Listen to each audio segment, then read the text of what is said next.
couple of weeks ago, we spoke about what's real. Yes. And that was I amness. Anything else was lila. What about love? Love. I cannot believe that love is not real. Yes. Well, this is already an explanation. I am. It's the purest ex, uh, ex, the purest manifestation of what you are. Right. What about love? This is a place, a jnana place, so everybody talks only about consciousness, consciousness. And pure consciousness is the first manifestation. Even pure consciousness is already an expression of that mystery of existence. It's not the essence. It's already the first expression, but it's the basic expression out of which all the rest is coming. But it's not only pure consciousness, but it's also pure love. And it's also pure energy. And you can focus more on one, or you can focus more on the other, if you're really sincere about it. If you go deeper, then the other two aspects automatically will come. We can be very busy with jnana and talk for hours about our knowledge. If the heart is not opening, that remains very superficial. But also the devotee starts out usually very emotional, makes a big show about how humble I am. If it's getting deeper, if it's touching the real love, then automatically also that expansion of consciousness comes. The mind will get quieter.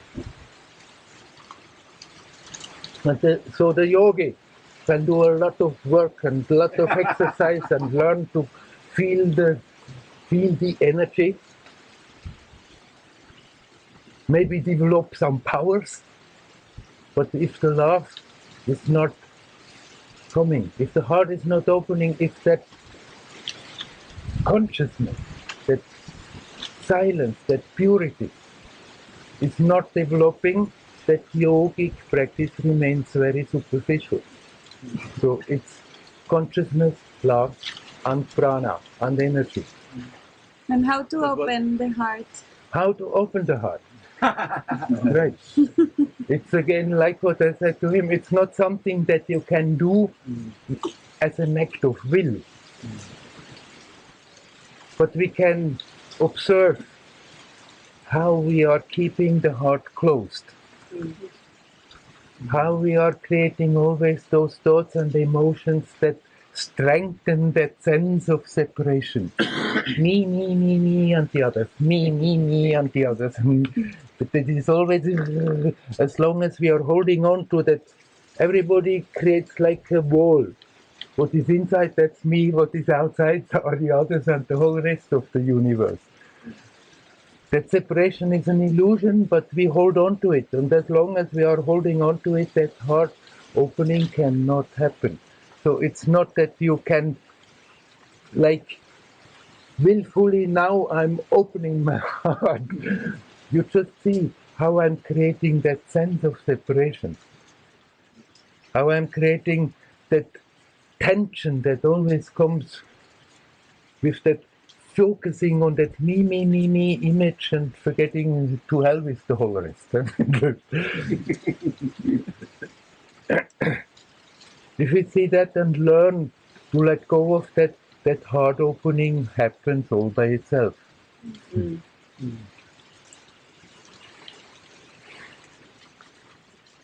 The devotee opens the heart by more and more just not simply emotionally making a fuss with God, but feeling more and more that divine presence.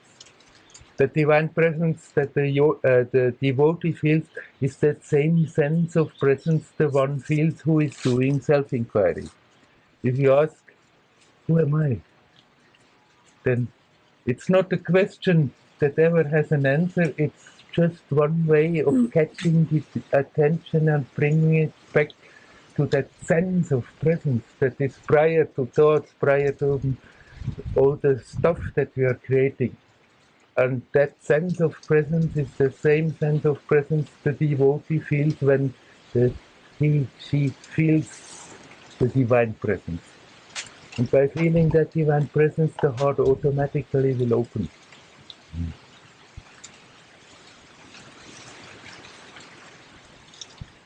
Yes.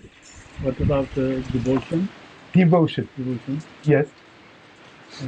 Why we need it? For what? For what is important? For what is devotion important? Yes. Right. Devotion helps you to really focus on that which is important.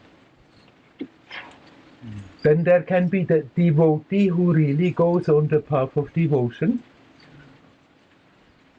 establish that relationship with God in a form or without a form, or maybe with a guru, and learns to tune into that divine nature in that way.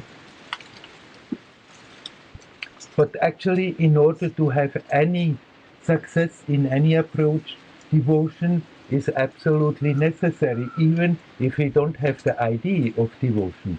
Somebody who is really sincerely doing self-inquiry and learns not to get distracted all the time, that is a tremendous devotion towards truth.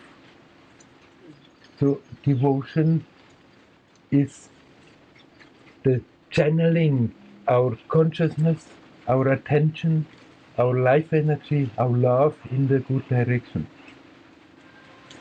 How that devotion manifests is very different from one to another. You can be very devotional in your behavior, in your life.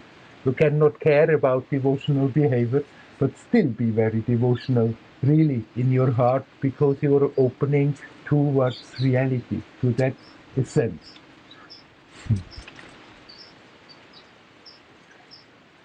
But if somebody likes devotional practices, they are very helpful. But it's not that somebody who doesn't feel like should also start to do devotional practices. It doesn't work.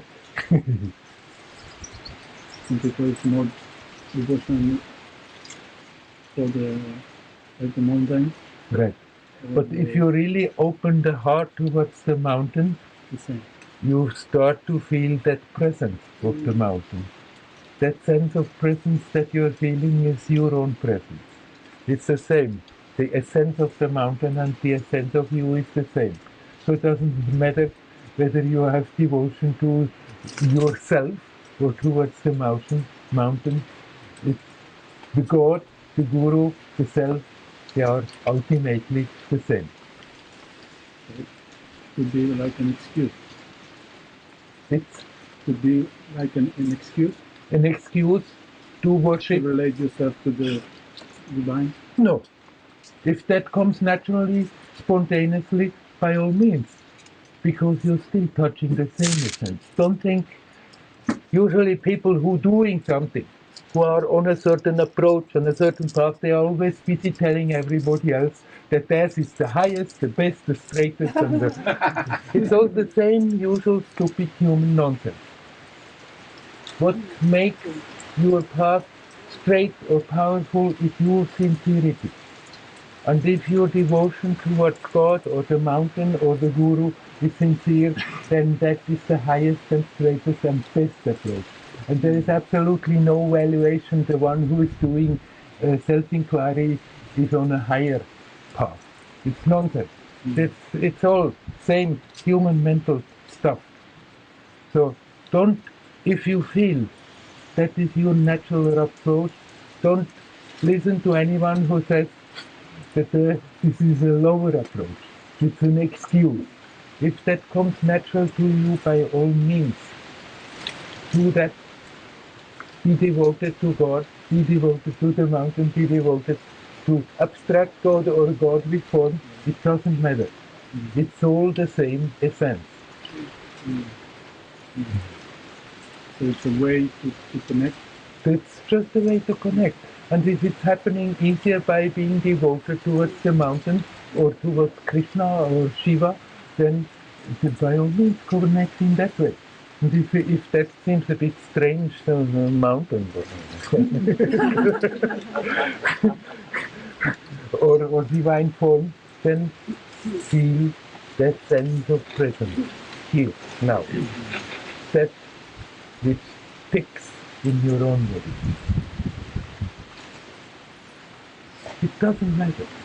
What matters is whether we are sincere about it or not, and nothing else.